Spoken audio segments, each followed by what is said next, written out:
Hi friends, स्वागत आपण मानकु मा जोगमाया अवनी प्रधान यूट्यूब चैनल को। आज आम जानिबा तंत्र एवं आयुर्वेद शास्त्र रे कौन से महारथी ठारू कम नुह ए वृक्ष। तो फ्रेंड्स, ए बाबद कहवा पूर्व मुझे कही रखुच्छी, जदि आपण एपर्यंत आम चैनल टी सब्सक्राइब करना तले बटन उपर क्लिक करी ऑल बटन उपर क्लिक कर दिंतु, जहाद्वारा आमर समस्त वीडियो गुड़िक आपको शो कर चैनल टी सब्सक्राइब हो। तो सहित जब वीडियो पसंद आसुए तो लाइक करेंगे, कमेंट करेंगे, शेयर करेंगे और चैनल टी सब्सक्राइब करेंगे। तो आपंकर गोटे शेयर निश्चित भाव में अन्य कहार जीवन में उपकार आनी दो, तेणु शेयर करने को जमा भूलें। जदि आपण मानसिक ठाकुराणी माँ जोगमाया को निज गृह में प्रतिष्ठा करने चाहते तो सहित फैक्ट्री किंबा दुकान गृह वाणिज्य स्थल आप प्रतिष्ठा करने चाहते तो सहित मदान प्रतिष्ठा, महालक्ष्मी यंत्र प्रतिष्ठा, गृह शुद्धि, नवग्रह होम ए सब जब आम पंडित मान द्वारा करने चाहते दि जा नंबर में आम सहित आप जोगाजोग करेंगे। ओडिशा समेत भारत अनेक प्रांत में माँ जोगमाया को प्रतिष्ठा करी अनेक भक्त अनेक चमत्कार फल पाई सारी। आपण माँ को करंतु प्रतिष्ठा और देखते चमत्कार। जदि आपणकर कौन समस्या थाए, समस्यार समाधान चाहते दि जा नंबर में आप जोगाजोग करेंगे।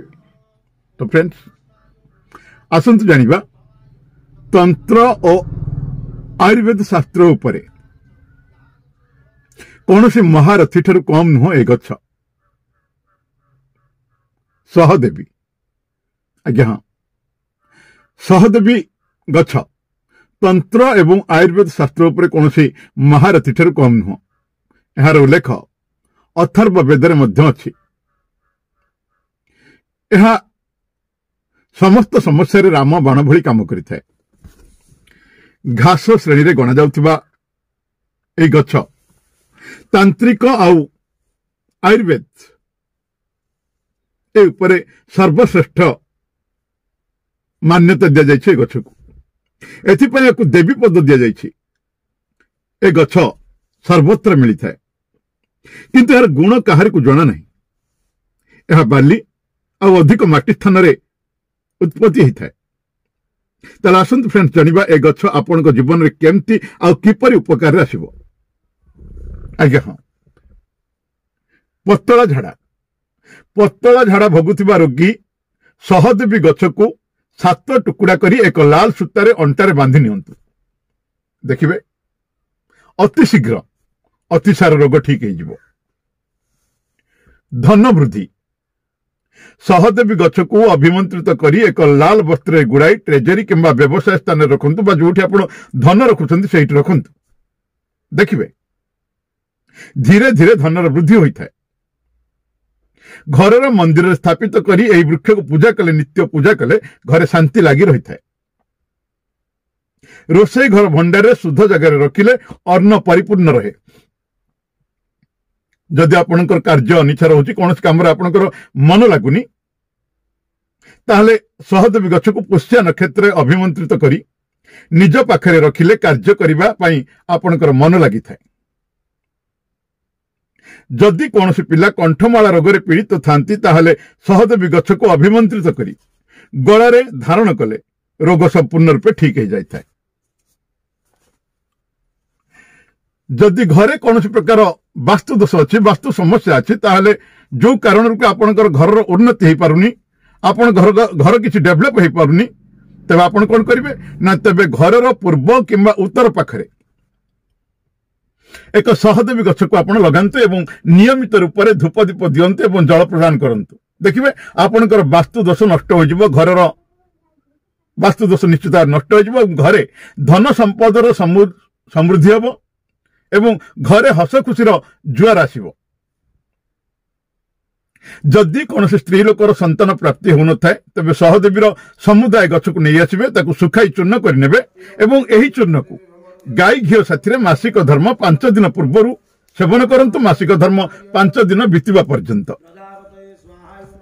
देखिए महिलांकर संतान निश्चित भाव प्राप्ति हेबो। कौन रवि पुष्य जुग पुष्य नक्षत्र होइथिबो, कौन रवि पुष्य जुग नक्षत्र दिन सकाळ सूर्योदय शास्त्रीय विधि पूर्वक सकाळे बा संध्यारे निमंत्रण करी जमती मु आगु आपन वृक्ष निमंत्रण केमती करा संबंध में कही से वीडियो रे आपन देखि नेबे वृक्ष निमंत्रण विधि से हिसाब से आपन करिवे। तो कौन सी रवि पुष्या जोग नक्षत्र सकाळ सूर्योदय पूर्वर शास्त्रीय विधि पूर्वक सकाळे बा संध्यारे निमंत्रण करी घर को नहीं आसतु पंचामृत स्नान कराई विधि पूर्वक षोडश पूजा करंतु षोडश उपचार पूजा करंतु। पूजा मंत्र है ओं नम भगवती सहदेवी सद्बल दायिनी सर्वजयी कुरुकुरु स्वा। आउ थे कह ओं नम भगवती सहदेवी सद्बल दायिनी सर्वजयी कुरुकुरु स्वा। तंत्र सिद्धि सहदेवी गछ विभिन्न कार्य प्रयुज्य होता है फलप्रद होता है। जदि कौन विशेष प्रयोजन न थाए तेबे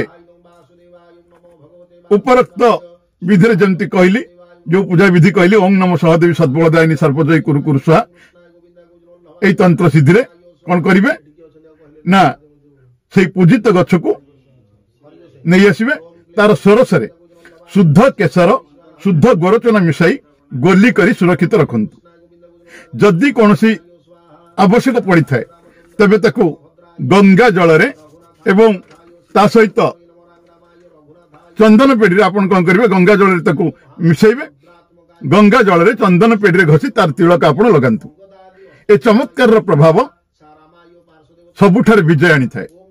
ए चमत्कार प्रभाव आपन सबुठारे विजय आनी दै थाए एवं सर्वजन आपन वशीभूत करि थाए। पंचांगर चूर्ण को तिलक करी मस्तक एवं जिभरे लगाइले दर्शक मानक ऊपर विशेष प्रभाव पड़ी थाए। समस्त लोक सम्मान करि थांती एवं आपनकर कथा को सेमाने सुनि थांती।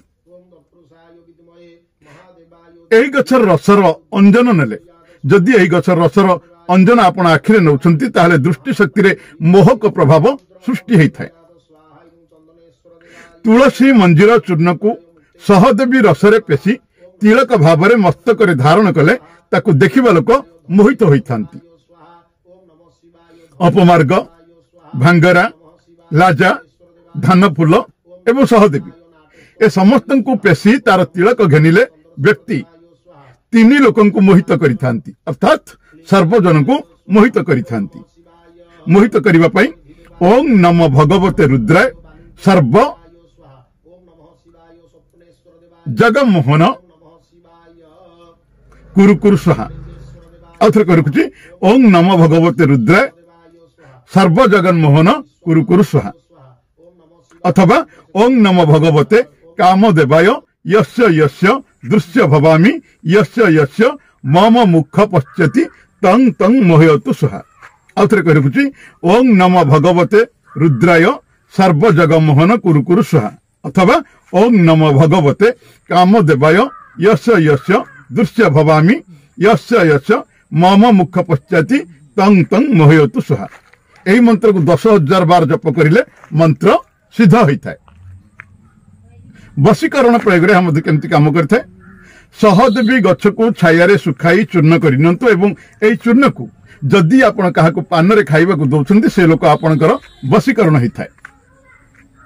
गोरचना एवं सहदेवी को मिसाई तार तिलक मस्तक नेले सर्वजन वशीकरण करिपारिबे। ओं नमो नारायण सर्वलोकान मम वश कुरुकुरु स्वाहा। अथर करुछि ओं नमो नारायण सर्वलोकान मम वश कुरुकुरु स्वाहा। 1 लाख बार जप कले मंत्र सिद्ध होता है एवं प्रयोग समय रे आपण 108 बार जप करी याकू प्रयोग कले आपण को सफलता मिली थाए। एई वृक्ष द्वारा आपण केमती शत्रु स्तंभन करि परिबे। ओं नम दिगंबराय अमुकस्य स्तंभन कुरुकुरु स्वाहा। ओं नम दिगंबराय अमुकस्य स्तंभन कुरुकुरु स्वाहा। एही मंत्र को 10,000 जप कले मंत्र सिद्धि होता है। आवश्यक स्थले 108 बार जप कले भी मंत्र सिद्धि होता है। अमुकस्य जगह जहाँ को स्तंभन करिवे आपण जहाँ स्तंभन करिवे तार नाम नबे।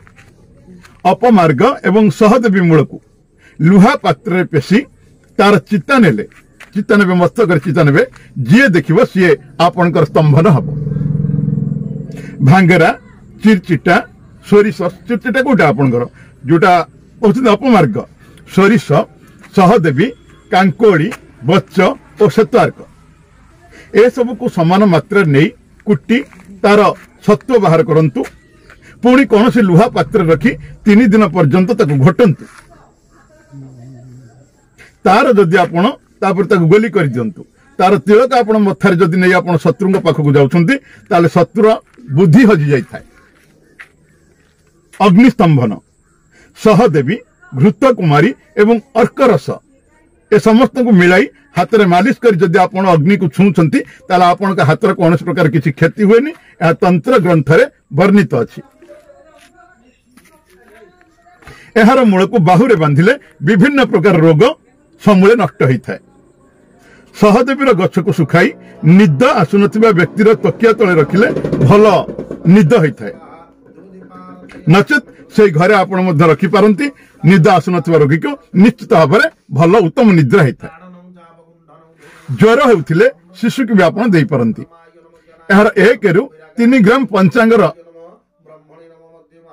रस एवं 3 रु 7टी कला मरीच मिसाई क्वाथ बनातु सकाळे संध्यार नियंतु ये लिभर पई मध्य भल काम करिथाय। रक्त दोष खाज खुजुली त्वचार सुंदरता पई चर्मर सुंदरता पई 2 ग्राम सहदेवीर पाउडर खाली पेटरे किछि दिन पर्यंत आपण खांतु निश्चित भाव में आपण रक्त दोष खाज खुजुली एवं त्वचार मध्य सुंदरता आसी थाए। पेटरे संक्रमण जमति कि अल्सर किंबा फूड पॉइजन हेछि 2 ग्राम सहदेवीर चूर्ण को आपण 2 ग्राम मुलेठ रे मिसाई सेवन करंतु। जदि मूत्र संबंध कौन समस्या अछि तबे 1 ग्राम सहदेवीर क्वाथ आपण नियंतु देखिबे मूत्र संबंध कौन समस्या जदि थाए ता मध्य दूर होई जिवो। एहा को दुधरे बाटी नश्य नेले सुस्थ संतान जन्म नहीं थाए। एहार मूल को घसी जनेन्द्रिय उपर लेप देले अथवा स्त्री अंटारे बांधिले प्रसव वेदनार आपण को मुक्ति मिली थाए। पेट भीतर जदि पथरी रोग होइथिबो पथरी रोग रे एहार सोरस 4-5टी पत्र एवं तुलसी रस भूमि अमला रस साथी रे नियमित रूपे 1 सप्ताह आपण जदि पान करूछंती पथरी निजे निजे चूर्ण होई बाहरी आसी थाए। सबुठार जरूरी आपण को भल रूपे चिन्ही व्यवहार करंतु।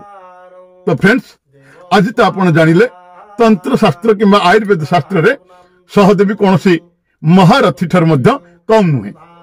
जदि आपन को वीडियो भल लगी थे ता लाइक करिवे कमेंट करिवे शेयर करिवे। जदि चैनल को सब्सक्राइब करूनांती ता निश्चित भाव सब्सक्राइब मध्य करिवे। तबे आ गोटे वीडियो पर्यंत मु रहूची आपण मानकर चिर परिचित अवनी प्रधान। नमस्कार। जय मां जोगमाया। मां आपणकर मंगल करंतु।